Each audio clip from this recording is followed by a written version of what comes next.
আলহামদুলিল্লাহ।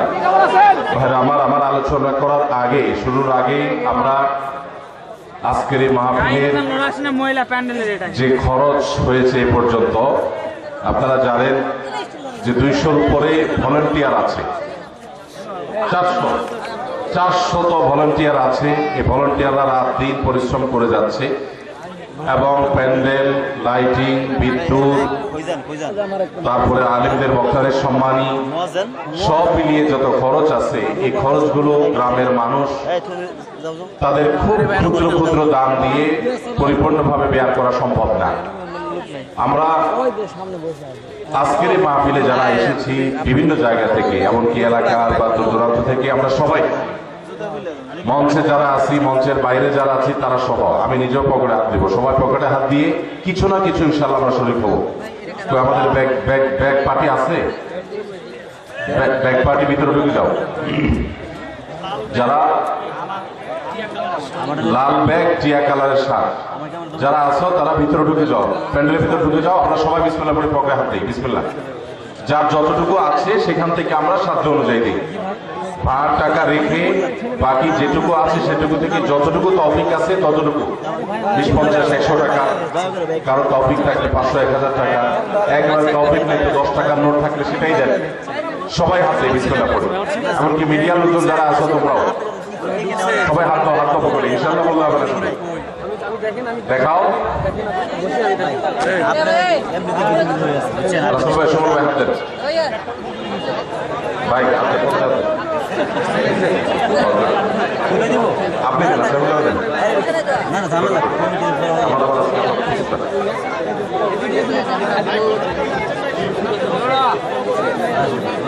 ভাই মিডিয়ার বাইরে কই, মিডিয়ার বাইরে তোমরা হাত দাও। এই হলুদ গেঞ্জি আলা পকেটে হাত দাও, সব দাও দাও। কোনো মাহফিলে তো তোমরা টাকা পয়সা দাও না, ক্যামেরাম্যানরা পয়সা দেয়। এত ওয়াজ শুনে এরা আমল করলে তো সব ফেরেশতা হয়ে যাওয়ার কথা। ভাই আমরা প্রত্যেকটা মানুষ একটু নাড়াচাড়া দিই, সবাই একটু নাড়াচাড়া দেন, বিসমিল্লাহ পড়েন। আরে ভাই কিছু যদি না থাকে অন্তত পকেটে হাত দিয়ে খুঁজেন না, চেষ্টাটা করেন। পকেটে নাই তবু ওটা হাত দেন না, আশপাশের লোক তো উৎসাহিত হবে। সবাই এরকম নির্বিকার বসে আছেন যে আপনারা, হ্যাঁ এইখানে ব্যাগ আসে নাই কেন? এরা কি মাপ নাকি? এই ব্যাগ আলা ভাই এখানে আসলে একটু আমরা দেখি এদের কারামতি চাই। আমি আসছি, শায়েখ আসছি, হাত কষ্ট করতেছে। ব্যাগ আলা ভাই আসে, এই যে ব্যাগ, হ্যাঁ ওইদিকে ওইদিকে, হ্যাঁ সে এদিকে আগে না, এদিকে বিসমিল্লাহ বিসমিল্লাহ। কেউ ভাই শরীর থাকা ছাড়া থাকবো না, আমরা সবাই শরীর হয়েছি আলহামদুলিল্লাহ, বক্তারা সবাই শরীর হয়েছেন আলহামদুলিল্লাহ। এই মাহফিলটা একটা ব্যতিক্রমী মাহফিল এবং আমার আগামী মৌসুমে মাঠের মাহফিল করার কথা না, আমরা না করার ঘোষণা দিয়েছি। সেই হিসাবে এবছরের মাঠের মাহফিলের শেষ আজকে, এবং শারীরিকভাবে আমি খুব একটা সুস্থ না, তারপরও এই মাহফিলটা আমাদের মাহফিল। শেখ আব্দুল্লাহ মোহাম্মদ সাইফুল্লাহ ভাইয়ের মাহফিল মানে হলো আমাদের মাহফিল। এবং যে দৃষ্টিনন্দন মসজিদ এখানে দেখতে পাচ্ছেন আপনারা, একটা রুচিশীল মানুষ ছাড়া এত সুন্দর একটা মসজিদ করা এত সহজ কাজ না। তো এই এলাকার মানুষ শেখ আব্দুল্লাহ মোহাম্মদ সাইফুল্লাহ ভাই, ওনার ছোট ভাই যারা আছেন আমাদের স্নেহভাজন নিয়ামতুল্লাহ, নুরুল্লাহ সহ আরো যারা আছে, আবিদুল্লাহ সহ, ওনার বাবা, অত্র এলাকার স্বনামধন্য আলেমে দ্বীন, উনি সহ আরো যারা আছেন, তাদের কদর করবেন এলাকাবাসী। নূর মোহাম্মদ ভাই আছেন আমাদের পার্শ্ববর্তী ইউনিয়নের সম্মানিত চেয়ারম্যান, গার্ডিয়ান পাবলিকেশনস এর সম্মানিত কর্ণধার, আপনারা অনেকে চিনেন। নূর মোহাম্মদ ভাইও আজকে উপস্থিত আছেন মাশাআল্লাহ।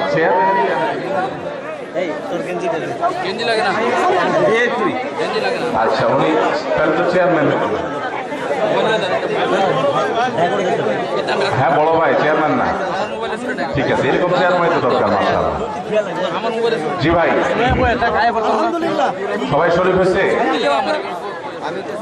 মাশাআল্লাহ। এবার লাল বাগালা কেউ যেন ওদিক যাইতে না পারে, সবাই পাহারাদারি করে। লাল বাগালা সব এদিক চলে আসো, আবার নিয়ে বাড়িতে হাঁটা দিও না, এদিক চলে আসো। الحمد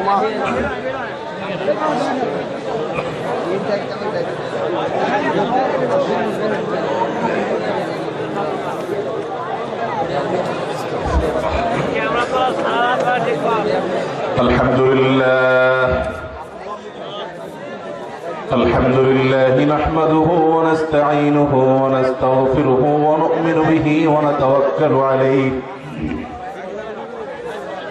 ونعوذ بالله من شرور أنفسنا ومن سيئات أعمالنا من يهده الله فلا مضل له ومن يضلل فلا هادي له وأشهد أن لا إله إلا الله وحده لا شريك له وأشهد أن محمدا عبده ورسوله أرسله بالحق بشيرا ونذيرا وداعيا إلى الله بإذنه وسراجا منيرا أما بعد فقد قال الله تبارك وتعالى في كلامه المجيد وفرقانه الحميد بعد أعوذ بالله من الشيطان الرجيم لهم فيها ما يشاءون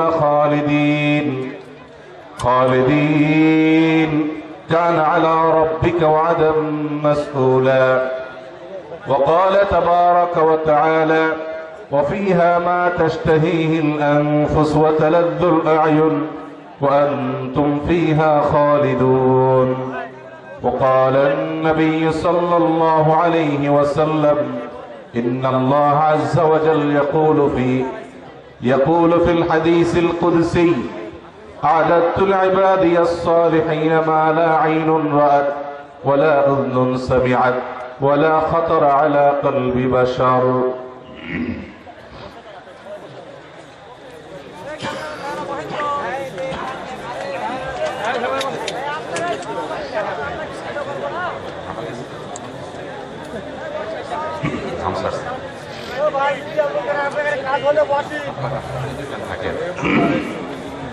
ভাই এই সামনে মোবাইল টোবাইল এগুলো বন্ধ করে এটা মানে অ্যাটেনশন নষ্ট করে হয় স্ট্যান্ডে সেট করেন উঠাউটি করেন না এই যে ভাই একটু মনোযোগের অসুবিধা করে আলহামদুলিল্লাহ ঐতিহ্যবাহী বগুড়া জেলার আদমদিঘি মুরইল চাটখৈরে আয়োজিত ইসলামী সাহিত্য কেন্দ্র ইসহাকের উদ্যোগে আজকের এই তাফসিরুল কোরআন মাহফিলের এবং উন্মুক্ত প্রশ্নোত্তর পর্বের সম্মানিত সভাপতি উপস্থিত ওয়াজিবুল ইহতিরাম সম্মানিত উলামায়ে কেরাম এবং অত্র অঞ্চলের আমার প্রাণপ্রিয় দিন দরদি ভাইরা ও পর্দালের মা বোনেরা, আল্লাহ রাব্বুল আলামিন আমাদের সবাইকে আজকের মাহফিলে এতক্ষণ পর্যন্ত যে সমস্ত উপকারী কথা আমরা শুনলাম জানলাম সেগুলো সবগুলো অনুযায়ী আমল করার তৌফিক দান করুন। আজকে দুপুর 11টা-12টা পর্যন্ত এই মাঠে অনেক বেশি বৃষ্টি হয়েছে। শামিয়ানা নিচের সব অ্যারেঞ্জমেন্ট প্রায় বরবাদ হওয়ার উপক্রম হয়েছে। এরপরও আল্লাহ সুবহানাহু ওয়া তাআলা আপন অনুগ্রহে এই মাহফিল এখনো পর্যন্ত আমাদেরকে টিকায় নিয়ে আসার তৌফিক দিয়েছেন। এই জন্য রব্বে কারীমের কাছে শুকরিয়া জানাই, আলহামদুলিল্লাহ।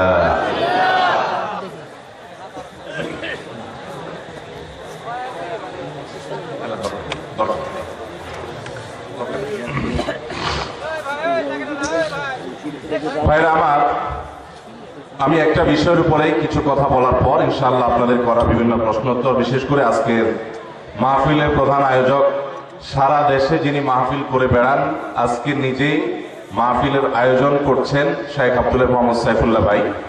তিনি নিজে হাতে অসংখ্য আপনাদের প্রশ্ন থেকে রমাদান কেন্দ্রিক প্রশ্নগুলোকে প্রায়োরিটি দিয়ে আমার কাছে দিয়েছেন। আমরা সেগুলোর উত্তর দেব ইনশাআল্লাহ।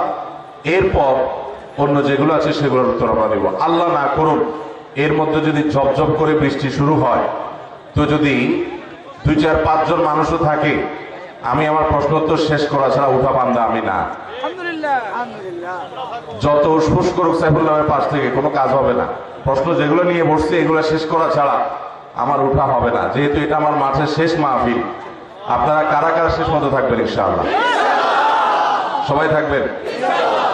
বৃষ্টি শুরু হলে দেখা যাবে আর কি। আল্লাহ তাআলা না করুন, যদি হয় তো যাদের একান্ত অ্যালার্জি সমস্যা নাই তারা আমরা সবরের সাথে বসবো ইনশাআল্লাহ। ঠিক আছে তো? ইনশাআল্লাহ আশা করছি আল্লাহ তাআলা আমাদেরকে বৃষ্টি দিয়ে পরীক্ষা ফেলবেন না। যেহেতু আমার পরে আবার শেখ আব্দুল রহমান সাইফুল্লাহ ভাই আলোচনা করবেন, প্রধান আকর্ষণ এবং মূলত ওয়াজ মাহফিলের আপনার মূল চমক যিনি, ওয়াজ মাহফিলের মূল ব্যক্তি যিনি। আমি তো আসলে মাহফিলের মানুষ না, অযথাই সাইফুল্লাহ ভাই ঠেলে ঠেলে আমাকে এই পর্যন্ত নিয়ে আসছেন। আল্লাহ ওনাকে উত্তম বিনিময় দান করুন। ভাইরা আমার কাশি একটু ডিস্টার্ব করবে, আপনারা মাফ করবেন। আমরা যে বিষয়ে আজকে আলোচনা করতে চাই তা হলো একজন ইমানদারের প্রধান এবং মূল চাওয়া হলো দুনিয়ার জীবনটা পার করে আল্লাহ রাব্বুল আলামিনের কাছে জান্নাতের যে প্রত্যাশা ইমানদার করে থাকেন সেই জান্নাতটা লাভ করা। এটা হলো ইমানদারের জীবনের প্রধান এবং মূল চাওয়া। এটাই হলো আসল টার্গেট ইমানদারের জীবনে, যে চির সুখের ঠিকানা সে প্রবেশ করে যাবে, যেখানে ঢোকার পরে আর বাহির হওয়ার কোনো প্রয়োজন হবে না, যে নিয়ামত পাওয়ার পর আর সেটা ছিনায় নেওয়া হবে না, যে নিয়ামত একবার যে পাবে সেটা অনন্ত অসীমকাল ধরে ভোগ করবে, যে নিয়ামতের কোনো তুলনা দুনিয়ার কোনো কিছুর সাথেই নাই। দুনিয়ার সব কিছু সেই নিয়ামতের ক্ষুদ্রাতি ক্ষুদ্র দৃষ্টান্ত মাত্র, তার মূলের সাথে এগুলোর দৃষ্টান্ত পরিপূর্ণভাবে মিলবেও না। সেই জান্নাত পাওয়া হলো একজন ইমানদারের সবচেয়ে বড় টার্গেট। ঠিক কিনা বলেন? একজন ইমানদার জান্নাতের চাইতে বড় কোনো চাওয়া তার থাকতে পারে? এই জন্য নবী করিম সাল্লাল্লাহু আলাইহি ওয়াসাল্লাম আল্লাহর কাছে জান্নাত কামনা করতেন, জান্নাতের দোয়া করতেন। গোটা কোরআনের শুরু থেকে শেষ পর্যন্ত আপনি দেখবেন আল্লাহ সুবহানাহু ওয়া তাআলা ঈমান এবং নেক আমলের বিনিময় হিসাবে উল্লেখ করেছেন কাকে? জান্নাতকে। গোটা কোরআনে দেখবেন যারা ঈমান আনবে, ইন্নাল্লাযীনা আমানু ওয়া আমিলুস সালিহাত কানাত লাহুম জান্নাতুল ফিরদাউসি নুজুলা। পুরা কোরআনে দেখবেন ঈমান এবং নেক আমল এটার বিনিময় হিসাবে আল্লাহ তাআলা কিসের কথা বলেছেন? জান্নাতের কথা বলেছেন। এই জান্নাত ইমানদারের জীবনের প্রধান এবং মূল চাওয়া, প্রধান টার্গেট। আল্লাহ রাব্বুল আলামিন এই জান্নাত সম্পর্কে সূরা ফুরকানে বলেছেন, লাহুম ফিহা মা ইয়াশাউন। জান্নাতীরা যা চাবে জান্নাতে আল্লাহ তাআলা তাই তাদেরকে দিবেন, এবং সেখানকার যে নিয়ামত হবে দুনিয়ার নিয়ামতের সাথে সেগুলো তুলনাযোগ্য না। সেখানে ফল থাকবে কিন্তু দুনিয়ার ফলের মতো না। দুনিয়াতে মানুষ ভোগ করার পরে আবার সেটার সাইড এফেক্ট থাকে, কষ্ট হয়। আমরা যখন ভালো কিছু খাই অনেক সময় দেখা যায় খুব বেশি খেলে সেটা কারণে আমাদের মধ্যে অস্বস্তি বোধ হয় এবং বাথরুমের বেগ হয়, নানা সময় কষ্টের কারণ হয়। দুনিয়াতে গোলাপ যখন আমরা ছিঁড়ি, গোলাপের কাঁটা আমাদেরকে বিদ্ধ পেতে হয়, বিদ্ধ হয় আমাদের উপরে, সে কাঁটা ফোড়ে এবং আমাদেরকে কষ্ট দেয় অনেক সময়। কিন্তু জান্নাতে আল্লাহ তাআলা যা রেখেছেন সেখানে শুধু ভোগ হবে, সেই ভোগ করতে গিয়ে কোনো প্রকার কষ্ট আমাদেরকে পোহাতে হবে। আল্লাহ রাব্বুল আলামিন সেই জান্নাতের আঙ্গিনায়, সেই জান্নাতে আমাদের সবাইকে একত্রিত হওয়ার তৌফিক দান করুন। মুহতারাম হাজিরিন, জান্নাত সম্পর্কে আল্লাহ রাব্বুল আলামিন বলেছেন, ওয়াফিহা মা তাশতাহিহিল আনফুস ওয়া তালাদ্দুল আ'য়ুন। মানুষের মন যা চাইবে তার সব কিছু সেখানে থাকবে। এই চোখ যেটা দেখে প্রশান্তি অনুভব করবে সেরকম সব কিছুর ব্যবস্থা আল্লাহ তাআলা জান্নাতে রেখেছেন, এবং ওয়া আনতুম ফিহা খালিদুন, এবং সেখানে তোমরা চিরকাল থাকবে। দুনিয়াতে আমরা যত ভোগ করি এই ভোগগুলোতে দুইটা ত্রুটির দিক আছে। একটা হলো দুনিয়ার কোন ভোগ এটার জন্য আমরা চেষ্টা করি কিন্তু সে ভোগের বস্তুটা আমরা পাবো কিনা, অধরা জিনিসটা ধরতে পারবো কিনা আমরা নিশ্চিত না। পড়ালেখা করি, চাকরি বাকরি করি, উপার্জন করি, ব্যবসা বাণিজ্য করি, এটা সুখের জন্য। কিন্তু দুনিয়াতে সুখ পাবেন এরকম গ্যারান্টি কারোর আছে? কতজন পড়ালেখা করে, রেজাল্টও ভালো করে কিন্তু সুখ পায় না, রেজাল্টও ভালো হয়েছে, চাকরিও হয়েছে, তবুও সুখ পায় না। অশান্তি আছে জীবনের কোনো ক্ষেত্রে, আছে না নাই? হাজারো হাজারো দৃষ্টান্ত আছে। দুনিয়ার কোন সুখের কোন নিশ্চয়তা নেই। যদি কেউ দুনিয়ার সুখ পেয়েও যায় তো সেই সুখটা আবার স্থায়ী হয় না, অর্থাৎ এখানে প্রাপ্তির কোনো নিশ্চয়তা নাই, আর পেয়ে গেলে সেটার তৃপ্তির কোনো স্থায়িত্ব নাই। এ হলো দুনিয়ার দুইটা সমস্যা। এখানে প্রাপ্তি সুখের যে পাবে এই পাওয়ার কোনো নিশ্চয়তা নাই। আর যদি কেউ সুখ পেয়েও যায় সব দিক থেকে সুখী, সে পারিবারিক ভাবে সুখী সুখী, তার সন্তান সন্ততির দিক থেকে সুখী, তার স্ত্রীর দিক থেকে সুখী, তার ব্যবসা বাণিজ্যের দিক থেকে সুখী, তার প্রতিবেশীদের সাথে সে সুখী, বন্ধু বান্ধবদের সাথে সুখী, সব ক্ষেত্রে সুখী। কিন্তু এই সুখটা কি চিরকাল থাকবে? খুবই সীমিত। দেখা গেল যে কোনো সময় সুখ শেষ, সন্তান সন্ততি সব ভালো ছিল, হঠাৎ করে তাদের রোগ বালাই শুরু হয়ে গেছে, অসুবিধা হয়েছে, কোনো সমস্যা হয়েছে, সুখ আর নাই। হতে পারে কি পারে না? তাহলে দুনিয়ার যে সুখ, এই সুখটা প্রথমত পাওয়ার কোনো গ্যারান্টি নেই। সুখের জন্য আমরা সবাই চেষ্টা করি, কিন্তু পাবো কিনা সেটা কিন্তু আমরা জানি না। যদি কেউ পেয়ে যায়, আল্লাহ কাউকে তৌফিক দেন, সেটা আবার আমাদের কাছে অস্থায়ী থাকে। দুনিয়ার কোনো সুখ কখনো কারো কাছে স্থায়ী থাকে? এই জন্য দুনিয়ার কোনো প্রাপ্তির নিশ্চয়তা নাই, আর তৃপ্তির স্থায়িত্ব নাই। দুনিয়ার প্রাপ্তির নিশ্চয়তা নাই, আর পেয়ে গেলে সেই তৃপ্তির স্থায়িত্ব। আর জান্নাতে এর দুটাই আছে। জান্নাতে আল্লাহ রাব্বুল আলামিন বলেছেন, ওয়াল আখিরাতু খায়রু ওয়া আবকা। আখিরাত হলো দুনিয়ার তুলনায় সবচেয়ে উত্তম এবং বেস্ট, কারণ সেটা পাওয়ার গ্যারান্টি আছে।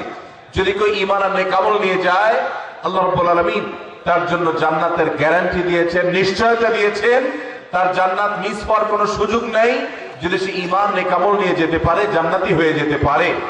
আর জান্নাতের নিয়ামত কখনো হারাবে না, সে কখনো তার থেকে ফুরিয়ে যাবে না, কখনো মিস করবে না। আল্লাহ কোরআনে যেখানে জান্নাতের কথা বলেছেন সেখানে সেজন্য ওয়ানতুম ফিহা খালিদুন খালিদিনা ফিহা আবাদা, এই শব্দগুলো, এই বাক্যগুলো ব্যবহার করেছেন। তার মানে আল্লাহ সুবহানাহু ওয়া তাআলা আমাদের আশ্বস্ত করেছেন, দুনিয়াতে তোমরা যে সুখ পাও ওইটা ছুটে যায়। আতঙ্কে থাকো। যত বড় প্রেসিডেন্ট হোক, যত বড় প্রধানমন্ত্রী হোক, যত বড় পাওয়ারফুল মানুষ হোক, যত বড় ব্যবসায়ী হোক, মুহূর্তের ভিতরে আকাশ থেকে পাতালে নামতে যে দেরি হবে না, যে কোনো মুহূর্তে হতে পারে। এটা আমরা জানি কি জানি না? যত বড় মানুষ হোক, যত সুখী মানুষ হোক, যত পাওয়ার আলা মানুষ হোক, কখন কি ঘটে যাবে আর কোথায় সে নেমে যাবে এটা দুনিয়াতে কেউ জানে?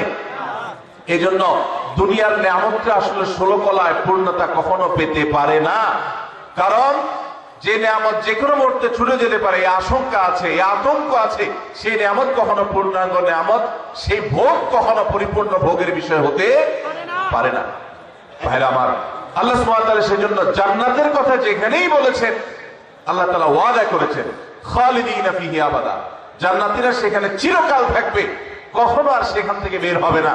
আল্লাহ সুবহানাহু ওয়া তাআলা বলেছেন হাদিসে কুদসিতে, আদাতু লিইবাদিয়াস সালিহিন মা লা আইনুন রাআত, আমার ঈমানদার নেককার বান্দাদের জন্য আমি জান্নাতে এমন সব নিয়ামত প্রস্তুত করে রেখেছি যেগুলো পৃথিবীর কোনো চোখ কখনো দেখে নাই, ওয়ালা উযুন সামিআত, কোনো কান কখনো শুনে নাই, ওয়ালা খাতার আলা কলবি বাশার, কোনো মানুষের অন্তরে কখনো সে বিষয় জল্পনাও করে নাই। এই রকম নিয়ামত প্রস্তুত করা হয়েছে জান্নাতীদের জন্য। আল্লাহ আমাদের সবাইকে নিশ্চিত প্রাপ্তি এবং স্থায়ী তৃপ্তির এই নিয়ামত জান্নাতুল ফেরদাউস প্রত্যেকটা মানুষকে নসিব করুন।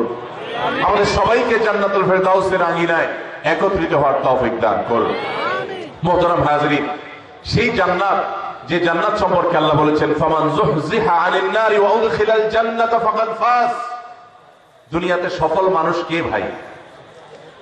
একজন বাবা, একজন মা ছোট বাচ্চাটাকে হাত ধরে ধরে কিন্ডারগার্টেনে নিয়ে যান, প্রাইমারি স্কুলে নিয়ে যান, প্রি স্কুলিং এ করেন এবং সেখানে ভালো একটা নাম করা প্রতিষ্ঠানে ঢোকানোর জন্য চেষ্টা করেন। যদি চান্স পেয়ে যায়, পরিবারের সবাই খুশি যে একটা ভালো স্কুলে চান্স পাইছে।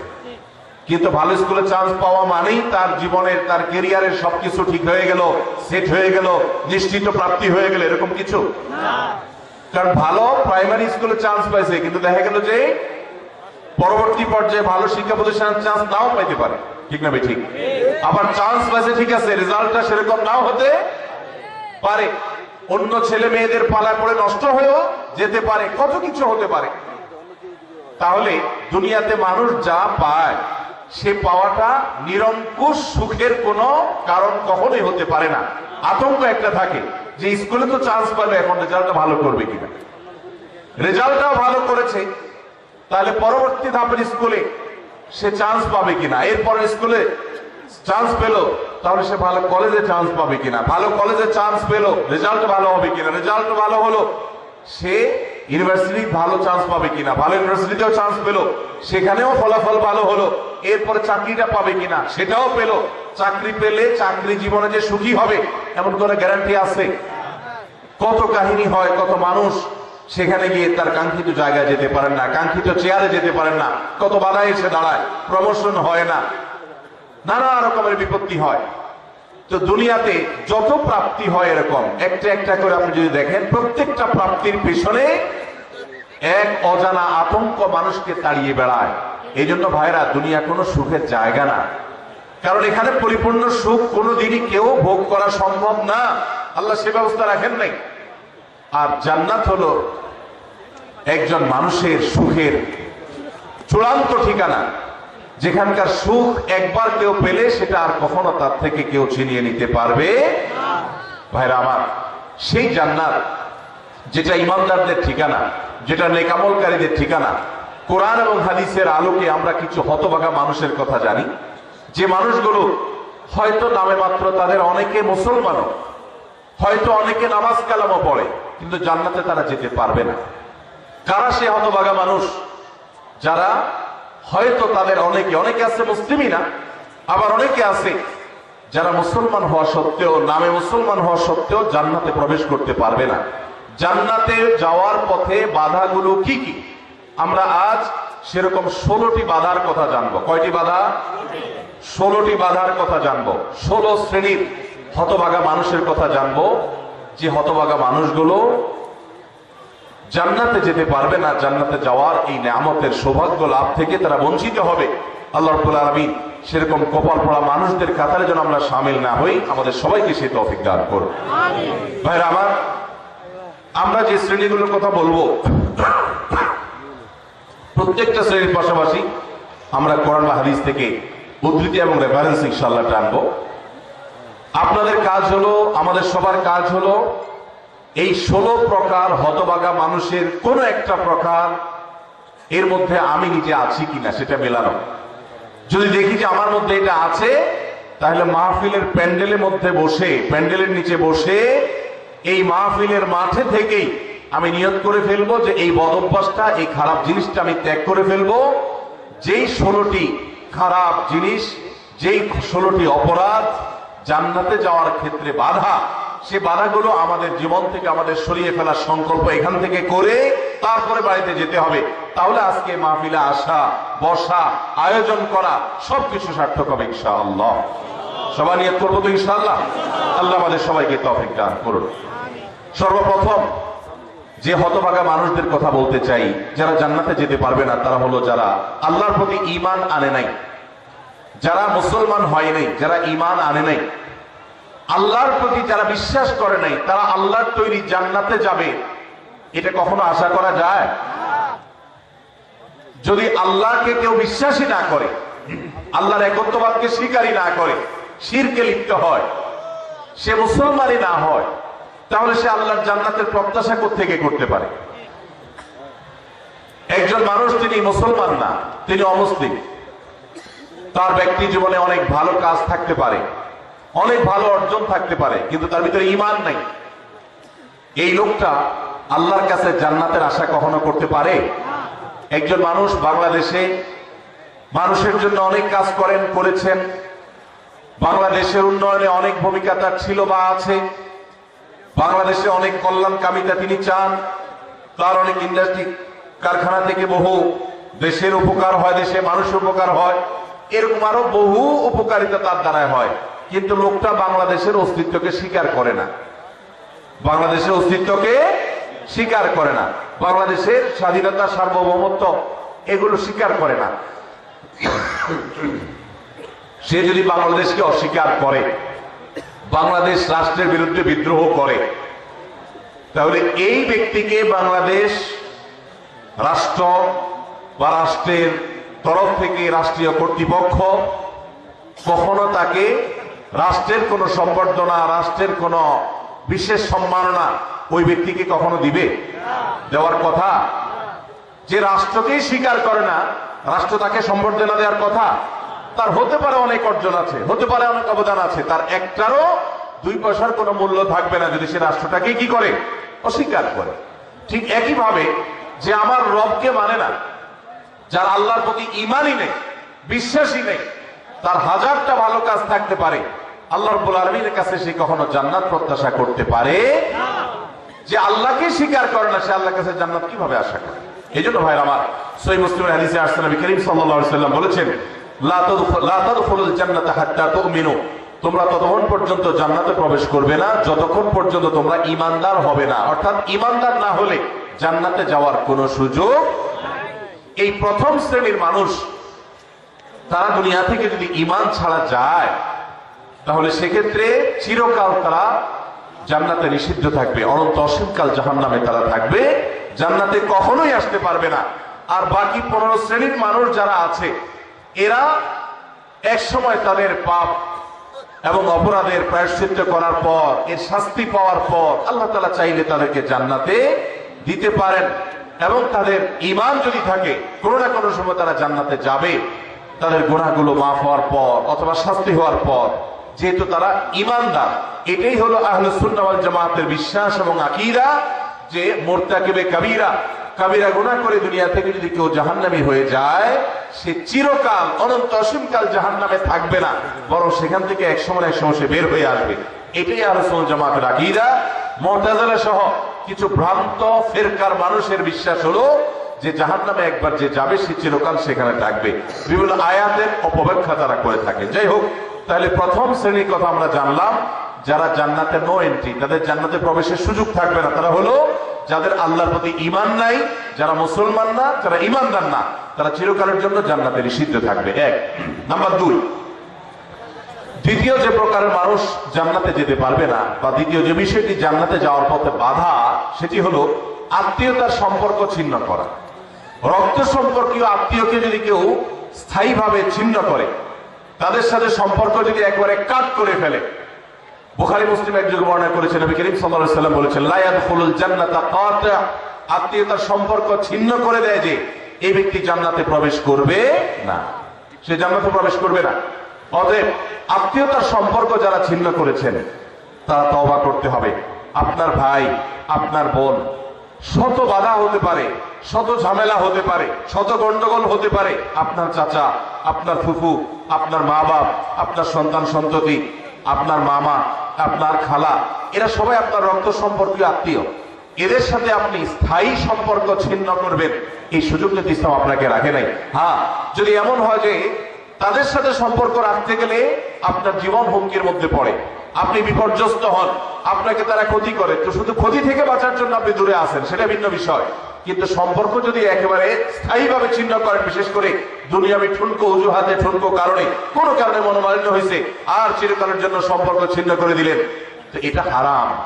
এই লোক যদি নামাজিও হয়, এই লোক যদি ওয়াজ মাহফিলেও আসে, এই লোক যদি জিকির আজকারও করে, এই লোক যদি তাসবিহ তেলাওয়াতও করে, যেহেতু সে আত্মীয়তার সম্পর্ককে ছিন্ন করে ফেলেছে, এই লোক জান্নাতে প্রবেশ করতে পারবে না যতদিন না সে তওবা করে তার পাপ থেকে, অপরাধ থেকে সে ফিরে না আসছে। ভাইরা আমার, তাহলে জান্নাতে যাওয়ার ক্ষেত্রে দ্বিতীয় বড় বাধা হলো এই বিষয়টি, অর্থাৎ আত্মীয়তার সম্পর্ক ছিন্ন করা। আর প্রথম বাধার কথা বলেছি হলো বেঈমানি, কুফরি, আল্লাহর প্রতি অবিশ্বাস এবং শিরক। এগুলো জান্নাতে যাওয়ার ক্ষেত্রে সবচেয়ে বড় বাধা, স্থায়ী বাধা। আর দ্বিতীয়টি হলো আত্মীয়তার সম্পর্ক ছিন্ন করা। নাম্বার 3, চগলখড়ি করা। এই বদভ্যাস আমাদের সমাজে এখন প্রচুর পরিমাণে আছে। অনেক মানুষ আছে দেখবেন মুখে দাঁড়িয়ে আছে, মাথায় টুপিও আছে, হয়তো নামাজ কালামও পড়ে, কিন্তু চগলখড়ির বদভ্যাস আছে, এই চরিত্রটা আছে যে আমার কাছে এসে ওনার বদনামি করবে, ওনার কাছে গিয়ে আমার বদনামি করবে, আমার কাছে এসে আমাকে পামপট্টি দিবে, ওনার কাছে গিয়ে ওনারে পামপট্টি দিবে। এরকম লোক আছে না নাই? ঘরে ঘরে। আল্লাহ মাফ করুন, আমাদের অনেকের মধ্যে এই চরিত্রটা আছে না নাই? নবী করিম সাল্লাল্লাহু আলাইহি সাল্লাম এই চগলখড়ি সম্পর্কে সহিহ মুসলিমের হাদিসে বলেছেন, লা ইয়াদখুলুল জান্নাতা নাম্মাম, চগলখড় জান্নাতে প্রবেশ করবে না। জান্নাতে প্রবেশের ক্ষেত্রে আরেকটি বড় বাধা, আরেকটি বড় দেয়াল, আরেকটি বড় প্রাচীর হলো এই চগলখড়ির চরিত্র।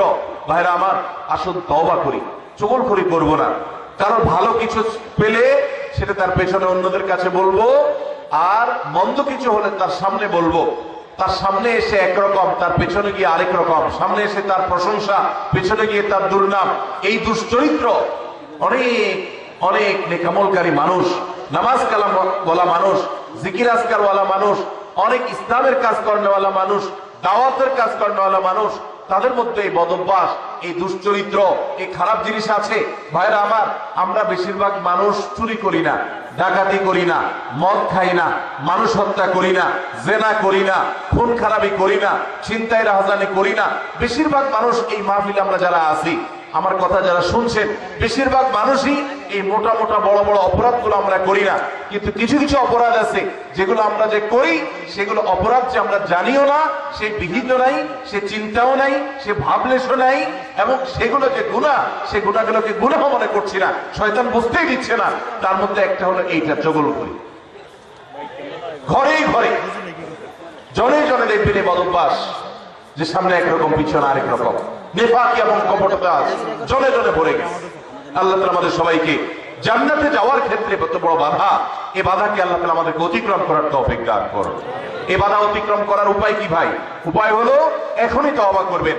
আমি জীবনে কখনো কারোর সামনে গিয়ে একরকম, পেছনে গিয়ে আরেক রকম, এই মুনাফিকি আমি করব না, এই কপটতা আমি করব না, এই 2 নম্বরে আমি করব না, এই প্রতারণা আমি করব না, কোন মানুষের সামনে গিয়ে ভালো সাজবো, পেছনে গিয়ে দুর্নাম করব না, আরেকজনের কাছে গিয়ে তার দুর্নাম করা, আর আবার তার কাছে গিয়ে আরেকজনের দুর্নাম করা, অর্থাৎ দুজনের মধ্যে লাগালাগি করে দেওয়ার জন্য যে ভূমিকা, সেই ভূমিকা অবতীর্ণ হওয়া, এই চগলখড়ি, এটা হলো জান্নাতে যাওয়ার ক্ষেত্রে তৃতীয় বড় বাধা। চগলখোর সে জান্নাতে নো এন্ট্রি থাকবে। আল্লাহ তাআলা আমাদের সবাইকে বদভ্যাস পরিত্যাগ করার তৌফিক দান করুন। নাম্বার 4, প্রতিবেশীকে যে কষ্ট দেয়, এই লোকও জান্নাতে যেতে পারবে না। জান্নাতে যাওয়ার ক্ষেত্রে বড় বাধা হলো এই বদভ্যাস এবং খারাপ জিনিস, এই অপরাধ, প্রতিবেশীকে কষ্ট দেওয়া। এটাকেও আমরা অনেকে গুনাহের কাজ মনে করি না। অনেক লোক আছে দেখবেন, গোটা দুনিয়ার সব মানুষের সাথে তার সম্পর্ক ভালো, কিন্তু নিজের প্রতিবেশীর সাথে সম্পর্কটা কি নাই? ভালো নাই। আছে না নাই? নিজের পাশের জমি যা দেখা যায়, আইলটা তার জমির দিকে ঠেলা হয়। আছে না নাই? তাহলে এটা প্রতিবেশী হক আদায় হলো না হক নষ্ট হলো? আরেকজনের সীমানার বরাবর গিয়ে এমন গাছ লাগাইলেন ইচ্ছাকৃত ভাবে, যাতে করে গাছের গোড়াটা আপনার এখানে থাকে আর গাছের ডালগুলা সব গিয়ে তার জমিতে পড়ে। আছে না নাই? অনেক ভালো ভালো মানুষ, অন্যান্য দিক থেকে ভালো, এরকম অনেক মানুষ এই কাজ করে, কি করি না আমরা? আমি নিজেই জানি যে আমার এই যে সীমানায় গাছগুলো লাগাচ্ছি, এই গাছগুলোর ছায়া পড়ে তার ফসল নষ্ট হবে, তার জায়গাতে ছায়া পড়ে থেকে অনেক ফসল হবে না, ক্ষতি হবে। তারপর আমি লাগাই, ক্ষতি করার জন্যই লাগাই, যে গাছের গোড়াটা আমার থাকবে, আগাটা সব তার ঘাড়ের উপরে, তার জমির উপরে গিয়ে পড়বে, তার সীমানার উপরে গিয়ে পড়বে, ভোগ করবো আমি। আছে না নাই? ভাইরা আমার, হাঁস দিয়ে, মোরগ দিয়ে, সন্তান দিয়ে, বিভিন্ন ভাবে প্রতিবেশীকে আমরা অনেকে কষ্ট দিই। নবী করিম সাল্লাল্লাহু আলাইহি ওয়াসাল্লাম সহিহ মুসলিম বর্ণিত হাদিসে বলেছেন, লা ইয়াদখুলুল জান্নাতা মান লা ইয়ামানু জারুহু বাওয়াইকাহু। যে ব্যক্তির প্রতিবেশী তার হাত, মুখ এগুলোর কষ্ট দ্বারা, তার ক্ষতি এবং অনিষ্ট থেকে যে ব্যক্তি নিরাপদে থাকে না, অর্থাৎ প্রতিবেশীকে যে শান্তিতে রাখে না, প্রতিবেশীকে বিভিন্ন ভাবে কষ্ট দেয়, এই ব্যক্তি জান্নাতে প্রবেশ করতে পারবে না। আপনারা অনেকে একটা হাদিস শুনেছেন, বিখ্যাত প্রসিদ্ধ একটা হাদিস। নবী করিম সাল্লাল্লাহু আলাইহি ওয়াসাল্লামের কাছে বলা হলো, হে আল্লাহর রাসূল, অমুক ব্যক্তি খুব নফল নামাজ রোজা করত, খুব দান সাদাকা করত, এবং সব ভালো আমলগুলো করত, ফরজ তো করত, নফলও করত। ফরজ 5 ওয়াক্ত তো করতো, আবার নফল নামাজও পড়তো, ধরেন তাহাজ্জুদ, ইশরাক সব পড়তো, যাকাত তো দিত, আবার এমনিও দান করত। তার আমলের কোনো কমতি ছিল না। একটা দুর্বলতা ছিল যে প্রতিবেশীকে সে কষ্ট দিত, ঝগড়াঝাটি করত, তাদের হক নষ্ট করত। নবী করিম সাল্লাল্লাহু আলাইহি সাল্লাম বলেছেন, সে জাহান্নামী। তোমরা যার কথা বলেছো, আল্লাহ তাআলা ওহীর মাধ্যমে নবীকে জানিয়ে দিয়েছেন, তার পরিণতি হলো জাহান্নাম। তার কোন নামাজ, তার কোন রোজা, তার কোন ইবাদত, তার কোন দান সাদাকা, এগুলো তাকে রক্ষা করতে পারে না, সে জাহান্নামে যাবে, কারণ তার প্রতিবেশীকে সে কষ্ট দিয়েছে। এর বিপরীতে নবীজি সাল্লাল্লাহু আলাইহি সাল্লামকে বলা হলো যে আরেকজনের কথা আমরা জানি, শুধু ফরজ নামাজগুলো পড়তো, নফল নামাজ পড়ার সময় পাইতো না, শুধু ফরজ কাজগুলো করতো, অতিরিক্ত দান সাদাকার সুযোগও পেত না। কিন্তু তার একটা ভালো গুণ ছিল, সে প্রতিবেশীদের সাথে সুসম্পর্ক বজায় রাখতো। তারা যদিও খুব বেশি ভালো ছিল না, কিন্তু সে ভালো থাকার চেষ্টা করত, নিজে থেকে তাদের যেন কষ্ট না হয় এটা খেয়াল রাখতো। নবী সাল্লাল্লাহু আলাইহি সাল্লাম বলেছেন এই লোকটা জান্নাতি। ভাইরা আমার, প্রতিবেশী যে কত বড় একটা ব্যাপার, এটা আমরা বেশিরভাগ মানুষ বুঝি না। গ্রাম বলেন শহর বলেন, বেশিরভাগ জায়গায় আমরা প্রতিবেশীর হক নষ্ট করি। প্রতিবেশী কে জানেন? আপনার রক্ত সম্পর্কীয় আত্মীয়, যেমন মা বাবা, সন্তান সন্ততি, ছেলে মেয়ে, ভাই বোন, একবারে এ ক্লাসের আত্মীয়, যারা এ ক্লাসের প্রথম সারির, যারা রক্ত সম্পর্কীয় আপনার বাবার দিককার, বাপ মা, ছেলে মেয়ে, ভাই বোন, চাচা ফুফু, এদেরকে বলা হয় এ ক্লাসের আত্মীয়, একদম প্রথম শ্রেণীর। এই আত্মীয়দের পরে সবচেয়ে যার হক আপনার কাছে সবচেয়ে বেশি, তারা হলো আপনার প্রতিবেশী। বেশিরভাগ ক্ষেত্রে দেখবেন প্রতিবেশীর সাথে সম্পর্ক ভালো নাই। আইল ঠেলাঠেলি, গন্ডগোল, ফাসাদ, ঝগড়াঝাটি, মারামারি, গ্রামে এক ধরনের, শহরে আরেক ধরনের।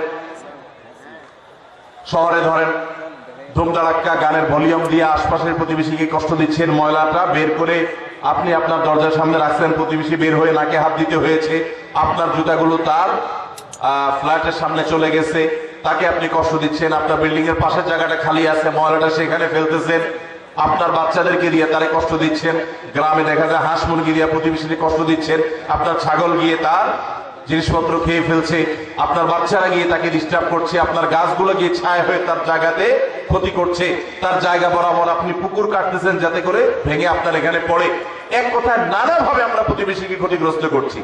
এমনকি অনেক মানুষ অন্য অনেক ক্ষেত্রে প্র্যাকটিসিং মুসলমান হওয়ার সত্ত্বেও এই কাজটা করছে। নবী সাল্লাল্লাহু আলাইহি সাল্লাম বলেছেন, খবরদার, যে ব্যক্তি প্রতিবেশীকে কষ্ট দেয়, প্রতিবেশী তার হাত মুখ দ্বারা কষ্ট পায়, এই লোক জান্নাতে যেতে পারবে না।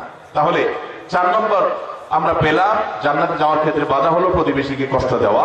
আল্লাহ তাআলা এই বদঅভ্যাস এবং এই গুনাহ থেকে, অপরাধ থেকে আমাদেরকে বেরিয়ে আসার তৌফিক দান করুন। নবী করিম সাল্লাল্লাহু আলাইহি সাল্লাম বলেছেন, প্রতিবেশী সম্পর্কে জিবরিল আমাকে এত বেশি সাবধান করেছে যে আমার মনে হচ্ছিল জিবরিল না জানিয়ে এসে বলে, আপনার মৃত্যুর পর আপনার সম্পদে বাবা মা ছেলে মেয়ে যার যার সম্পদের ভাগ আছে, এর মধ্যে প্রতিবেশীর একটা ভাগ আছে, এইটা না জানি কখন বলে আমি সেই চিন্তা করছিলাম। কারণ এতবারে সে জিবরিল আমাকে সাবধান করছে যে খবরদার, প্রতিবেশীর ব্যাপারে কেয়ারফুল থাকতে হবে, সতর্ক থাকতে হবে। আমরা সতর্ক থাকবো তো ইনশাআল্লাহ। নাম্বার 5, অহংকারী ব্যক্তি, যে অহমিকা দেখায়, দম্ভ করে, গরিমানিয়া চলে, মানুষকে মানুষ মনে করে না। কারোর টাকার গরম আছে, কারোর নাম যশ খ্যাতির গরম আছে, কারোর ক্ষমতার গরম আছে। আল্লাহ তাআলা এক একজনকে এক একটা দিয়ে পরীক্ষা করেন। এগুলোর মাধ্যমে যারা অহংকারী হয়ে যায়, এগুলোর কারণে যারা অহংকারী হয়ে যায়, এই অহংকারী ব্যক্তি কখনো জান্নাতে যাবে না। সহিহ মুসলিমের হাদিসে আসছে, নবী করিম সাল্লাল্লাহু আলাইহি ওয়াসাল্লাম বলেছেন, লা ইয়াদখুলুল জান্নাতা মান কানা ফি কলবিহি মিসকালু যাররাতিন মিন কিবরিন, যেই ব্যক্তির অন্তরে যাররা পরিমাণ অহংকার থাকবে, দম্ভ থাকবে, এই মুতাকাব্বির অহংকারী ব্যক্তি জান্নাতে কখনো প্রবেশ করবে না। আল্লাহ রাব্বুল আলামিন হাদিসে কুদসি বলেছেন, অহংকার হলো আমার চাদর। অহংকার হলো কার চাদর ভাই? আল্লাহ তাআলার চাদর।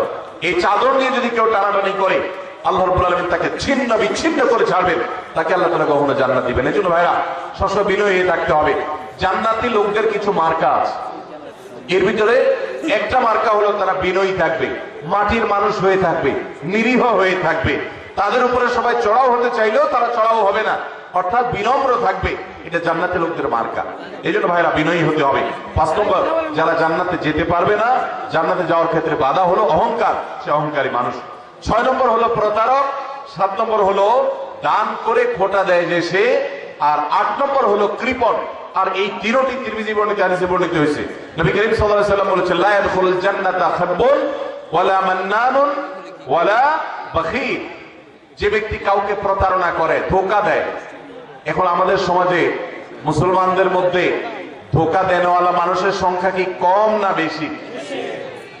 দোকানদার বলেন, ব্যবসায়ী বলেন, চাকরিজীবী বলেন, যার কথাই বলেন, এমনকি নেতারা বলেন, জনগণকে ধোঁকা দেয়। ঠিক না ঠিক? সবাই যার যার জায়গা থেকে কে কাকে ল্যাং মারবে, কে কাকে ধোঁকা দিবে, এটাই হলো আমাদের কাজ এখন। অথচ ধোঁকাবাজ, প্রতারক, চিটার, বাটপার, এই লোকগুলো কখনো জান্নাতে যেতে পারবে নবী করিম সাল্লাল্লাহু আলাইহি ওয়াসাল্লাম হাদিস বলছে যে প্রতারক জান্নাতে যাবে না। দ্বিতীয়ত মান্নান, অর্থাৎ দান করে যে খোটা দেয় এই লোকও জান্নাতে যেতে পারবে না। দান করে খোটা দেওয়ার বদভ্যাস আছে না নাই আমাদের অনেকে? দান করেছেন আল্লাহকে খুশি করার জন্য, যদি আপনি খোটা দেন তাহলে আপনার দান বরবাদ হয়ে যায়, ওটা নষ্ট হয়ে যায়। আল্লাহ বলেছেন লা তুবতিলু সাদাকাতিকুম বিল মান্নি ওয়াল আযা, তোমরা দান করার পর খোটা দিয়া, কষ্ট দিয়া, যাকে দান করছো তাকে কষ্ট হয় এরকম কথা বলে ওই দানকে বরবাদ করে দিও না। আমরা অনেকে এই কাজ করি, দান করেছেন ওই ব্যক্তির কাছ থেকে থ্যাঙ্কস এর আশাও করবেন না। থ্যাঙ্কস মানে কৃতজ্ঞতা সে আদায় করবে, শুকরিয়া দিবে, সে আপনার স্বীকৃতি দিবে, এই আশাটাও আপনি করতে যাবেন না।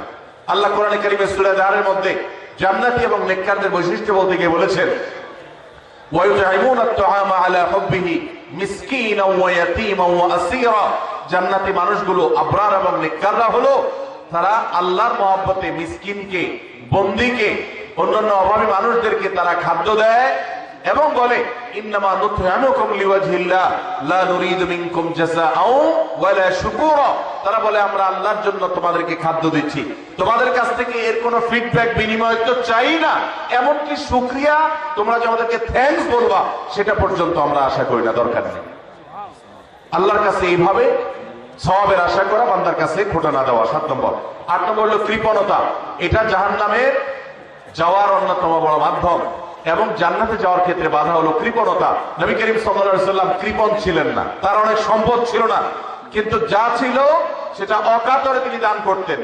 তার যে দানশীলতা, আম্মা জান আয়েশা রাদিয়াল্লাহু আনহা বলতেন যে তিনি দানশীলতা তার বিশেষ করে রমজান এলে এমন বেড়ে যেত যে মুক্ত বাতাসের মতো, যে চাইতো তাকেও দিত, যে চাইতো না তাকেও দিত, সর্বত্র তার দান ছড়িয়ে যেত এবং দান করতে করতে সব শেষ করে অংশ বাসায় যেতেন, তার নিজের জন্য কিছুই রাখতেন না। এইভাবে তিনি দানশীল ছিলেন।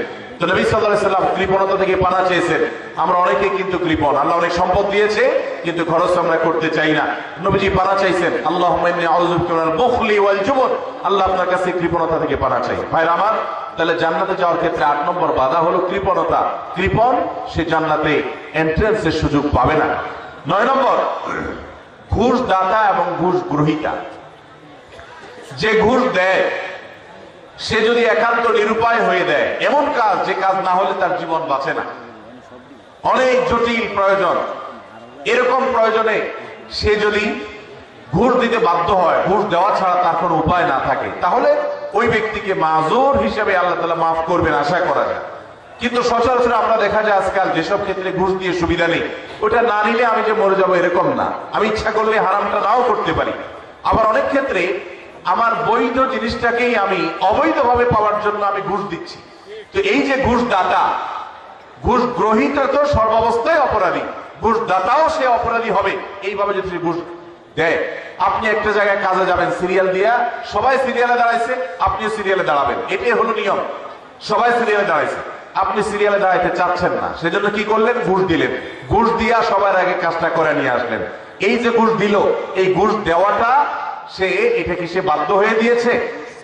বরং এখানে যে ঘুষ খাইছে তাকে সে বাধ্য করছে। আমাদের দেশে আমরা সরাসরি শুধু ঘুষখোরদের দোষ দিই, ঘুষখোরদের তো দোষ আছেই শতভাগ, কিন্তু অনেক সময় ঘুষ যারা দেয় তাদেরও দোষ কম নাই। অনেক অফিসার আছে ঘুষ না খাইলে ক্লায়েন্টরা বরং পেরেশান হয়ে যায় যে এই স্যার, নতুন স্যার ঘুষ খায় না, তাহলে তো পেরেশানের ব্যাপার, কিভাবে 2 নম্বর এটা আদায় হবে। অতএব ভাইরা আমার, ঘুষ দাতা এবং গ্রহীতা, তাবরানী হাদিসে আসছে নবী করিম সাল্লাল্লাহু আলাইহি ওয়াসাল্লাম বলেছেন আর রাশি ওয়াল মুরতাশি ফিন্নার ফাফিন্নার, ঘুষ দাতা ঘুষ গ্রহীতা উভয় জাহান্নামে যাবে। অতএব ঘুষ দিতেও খুব সাবধান, আর যারা ঘুষ খাচ্ছে তাদের কথা তো বলাই বাহুল্য। তাহলে জান্নাতে যাওয়ার ক্ষেত্রে এই ঘুষ দেওয়া নেওয়া এটা একটা বড় বাধা, আর জান্নাতি হতে পারবে না, জান্নাতে নো এন্ট্রান্স থাকবে ওই সমস্ত লোকদের যারা এটা করে। নাম্বার 10, মাতা পিতার অবাধ্য। নাম্বার 11, নেশাগ্রস্ত, নেশায় আসক্ত। এই সম্পর্কে নাসাই বর্ণিত হাদিসে আসছে নবী করিম সাল্লাল্লাহু আলাইহি ওয়াসাল্লাম বলেছেন লা ইয়াদখুলুল জান্নাতা আকুন ওয়ালা মান্নান ওয়ালা মুদমিনু খামরিন, জান্নাতে যেতে পারবে না মা বাবার নাফরমান, মা বাবার অবাধ্য, মা বাবার সাথে বেয়াদবি করে, মা বাবার যৌক্তিক নির্দেশগুলোকে লঙ্ঘন করে। অনেক মানুষ আছে দেখবেন নামাজ কালাম পড়ে, কপালে সিজদা পড়ে গেছে, অন্য অনেক ভালো কাজ করে, কিন্তু মা বাবার প্রতি তিনি অনুগত নন, তাদের সাথে নাফরমানি করে। এই সন্তান কখনো জান্নাতে যেতে পারবে না যাবত না আল্লাহ তাআলা তাকে মাফ না করেন, অথবা তার এই পাপের প্রায়শ্চিত্ত সে না করে, অর্থাৎ এটা জান্নাতে যাওয়ার ক্ষেত্রে বাধা, মাতা পিতার নাফরমান। আর 11 নম্বর হলো মাদকে আসক্ত, যেটা এই একই হাদিসে নাসাই বর্ণিত হাদিসে আছে। মাদক আসক্ত অর্থাৎ মাদক সেবন করতে করতে এটা দেশে অভ্যস্ত হয়ে পড়েছে, এটা স্থায়ী রোগে পরিণত হয়েছে, এই লোকটাও জান্নাতে যেতে পারবে না। 12 নম্বর হলো ওই লোক যার শরীর হারাম দ্বারা গঠিত হয়েছে, যার গোশত মাংস রক্ত হারাম খেয়ে হারাম উপার্জন করে করে এগুলো গঠিত হয়েছে, সেটা সুদের টাকায় হোক, সেটা ঘুষের টাকায় হোক, সেটা চুরির টাকায় হোক, সেটা দুর্নীতির টাকায় হোক, সেটা যেভাবে হোক না কেন। এই সম্পর্কে মুসনাদে আহমদের হাদিস আছে, নবী করিম সাল্লাল্লাহু আলাইহি ওয়াসাল্লাম বলেছেন, লা ইয়াদখুলুল জান্নাতা জাসাদুন নাবাতা বিসসুহত, যে শরীর হারাম দ্বারা বৃদ্ধি হয়েছে, হারাম দ্বারা গঠিত হয়েছে, সে শরীর জান্নাতে প্রবেশ করবে না। এটা হলো 12 নম্বর। 13 নম্বর হলো অহংকারী ব্যক্তি, যে শুধু অহংকার করে তা নয়, অহংকারের পাশাপাশি আরেকটা বদ অভ্যাস আছে, আরেকটা রোগ আছে, যে রীতিমতো কাউকে পাত্তা দেয় না এবং গোয়ার কিসিমের হয়, গোয়ার কিসিমের হয়, খুব তেড়া কিসিমের হয়, সত্য মেজাজি হয়, কোনোভাবেই সে নরম হতে চায় না। এই অতুল এবং জাওয়াজ আবু দাউদ শরীফের হাদিসের বর্ণনা মতে এই টাইপের মানুষও জান্নাতে যেতে পারবে না, যারা অনেক বেশি এরকম গোয়ার হয় এবং রূঢ় স্বভাবের হয়, স্বভাবটাই হলো রূঢ়, স্বভাবটাই হলো রুষ্ট, সে সবসময় মানুষের সাথে এরকম কঠোর স্বভাবের হয়, তার মনটাই হলো পাথরের মতো, এই মানুষগুলো জান্নাতে যেতে পারবে না, এবং আবু দাউদের হাদিস সেটি বলছে। আর 14 নম্বর হলো গণক, যে ভবিষ্যতে কি হবে না হবে মানুষের এই সমস্ত গণনা করে বিভিন্ন খবর বলে দেয়, অনেক সময় এগুলো সত্যও হয়, এবং কুফরি কালাম করে শয়তানের আশ্রয় নিয়ে ব্ল্যাক ম্যাজিকের মাধ্যমে, জাদুবিদ্যার মাধ্যমে বিভিন্ন ভাবে এরকম অনেক কিছু বলতে পারে তারা, এবং সেগুলো খেটেও যেতে পারে, অস্বাভাবিক নয়। কিন্তু এই যে অসৎ উপায়ে কুফরি কালামের মাধ্যমে, জাদুর মাধ্যমে শয়তানের আশ্রয় নিয়ে ভবিষ্যৎ সম্পর্কে বলে দেয়, এই রকম গণক যারা, এরাও জান্নাতে যেতে পারবে না। এমনকি তাদের কাছে যারা যায়, যারা তাদের কথা বিশ্বাস করে, আস্থা রাখে, এদের ইবাদত পর্যন্ত একটা মেয়াদ পর্যন্ত কবুল হবে না, হাদিসে বলা হয়েছে। তাহলে 14 প্রকার হলো এই গণক। আর 15 নম্বর হলো জাদুকর, যারা ব্ল্যাক ম্যাজিক করে মানুষকে। আজকাল এই ব্ল্যাক ম্যাজিক ভাই ঘরে ঘরে হয়ে গেছে, ঘরে ঘরে দুষ্ট জিনকে দিয়ে, শয়তানের আশ্রয় নিয়ে ব্ল্যাক ম্যাজিশিয়ানরা ব্ল্যাক ম্যাজিক করে। দেখবেন যে বিভিন্ন পোস্টার লেখা কামরূপ কামাখ্যা থেকে প্রশিক্ষণ প্রাপ্ত, আছে না নাই? ফেসবুকে দেখবে বিভিন্ন কমেন্টে এরকম পোস্টার পোস্ট করে অনেক লোক। আবার অনেক সময় দেখবেন বিভিন্ন জায়গায় জায়গায় এগুলো আছে, ঘরে ঘরে দেখবেন এমন অনেক রোগী আছে, যেই রোগীদের কোনো ট্রিটমেন্ট ডক্টররা করতে পারছেন না, দেশ বিদেশ ঘুরে, বহু হাসপাতাল ঘুরে, বহু ট্রিটমেন্ট নিয়েও কোনো চিকিৎসা করাতে পারছেন না, কোনো ট্রিটমেন্ট হচ্ছে না, সুস্থ হচ্ছে না। এগুলোর একটা অংশ, আমি সবগুলো বলছি না, একটা বড় অংশ ব্ল্যাক ম্যাজিকের রোগী, আস্তে আস্তে শেষ হয়ে যাচ্ছে। বিভিন্ন বর্ণনা আছে সম্পর্কে। ব্ল্যাক ম্যাজিক এটা ওটের উপর যদি পড়ে, ওটকে পাতিল পর্যন্ত নিয়ে যায়, অর্থাৎ শেষ হয়ে যায়, জবাই করে খাওয়া ছাড়া উপায় থাকে না, আর মানুষকে কবর পর্যন্ত নিয়ে ছাড়ে। অন্য আরেক হাদিসে আছে যে এই যে মানুষের হিংসাত্মক দৃষ্টি, কুদৃষ্টি, বদনজর, এটা ভাগ্যকে পর্যন্ত আল্লাহর ফয়সালাতেই পরিবর্তন পর্যন্ত করে দেয়, এরকম ভয়াবহ একটা বিষয়। এই ব্ল্যাক ম্যাজিশিয়ান যারা, এরা জান্নাতে যেতে পারবে না, এবং দুনিয়াতে এদের জন্য চরম শাস্তি, ইসলামী শরিয়ত তাদের জন্য মৃত্যুদণ্ড রেখেছে। কারণ এরা স্বামী স্ত্রীর মধ্যে কলহ সৃষ্টি করে। এখন শত শত ফ্যামিলিতে দাম্পত্য সম্পর্কগুলো ভালো নেই। আমার কাছে এরকম শত শত হিস্ট্রি আসে যে স্বামী স্ত্রীর একসময় সম্পর্ক খুব ভালো ছিল, হঠাৎ করে তাদের আর সম্পর্ক ভালো নাই, কেউ কাউকে সহ্য করতে পারছেন না, কেউ একজন ব্ল্যাক ম্যাজিক করেছে।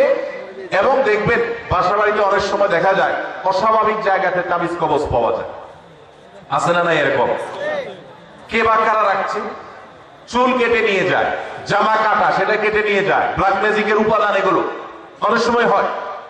আমরা অনেকে এগুলো জেনেও না জানার ভান করে থাকি, অনেকে জেনেও সেটা সঠিকভাবে এটা রহস্য উদ্ঘাটনের চেষ্টা করি না। তো এই ব্ল্যাক ম্যাজিশিয়ান যারা, এরা সমাজে অশান্তি সৃষ্টি করে, দাম্পত্য জীবনে কলহ সৃষ্টি করে, মানুষের ক্ষতি করে। এরকম অনেক লোক আছে তাবিজ ব্যবসায়ী, তারা তাবিজের ব্যবসার আড়ালে তারা মূলত এই ব্ল্যাক ম্যাজিকটা করে। এই ব্ল্যাক ম্যাজিশিয়ান যারা, তারা জান্নাতে যেতে পারবে না। এটা হলো 15 নম্বর। 16 নম্বর হলো যারা সিল্কের পোশাক পরে পুরুষ হয়ে, নবী করিম সাল্লাল্লাহু আলাইহি ওয়াসাল্লামের হাদিসে তাদেরকেও জান্নাতে নো এন্ট্রির কথা বলা হয়েছে। জান্নাতে যাওয়ার ক্ষেত্রে সেটাও বড় একটা বাধা।